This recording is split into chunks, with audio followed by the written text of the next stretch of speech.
15 సంవత్సరాలు మేడం నాకు పెళ్ళై. పిల్లలు అసలు కారు అని అందరు అన్నారు. మీ దయ వల్ల అయింది మేడం. ఏంటన్నాయి? 4 ఏమన్నా ఐవీఎఫ్ అయినాయా? IUI అయినాయి మేడం. ఖమ్మంలో చేయించుకున్నా 2 సార్లు, అది ఫెయిల్ అయింది. చాలా మాటలు పడ్డాం మేడం. రియల్ గా ఏగలేక మా చెల్ల బిడ్డను కూడా తెచ్చి చాలుకుంది మేడం. తను కూడా చనిపోయింది సంవత్సరం తర్వాత. వాళ్ళది మేనరికం, మా అమ్మ వాళ్ళది మేనరికమే, మా చెల్ల వాళ్ళది మేనరికమే. అయ్యో, ఆమె పోయే ఇప్పుడు మీ దారి చూపించినట్టుంది మేడం. అంతే అంతే మేడం. అమ్మ కష్టపడుతుందని 4 ఉన్నాయి.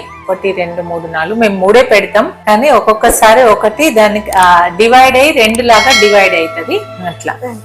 All the best. Thank you madam. 4 ఉన్నాయి, 4 మంచిగా ఉన్నాయి చూడు, అన్ని 7 వీక్స్ ఉన్నాయి.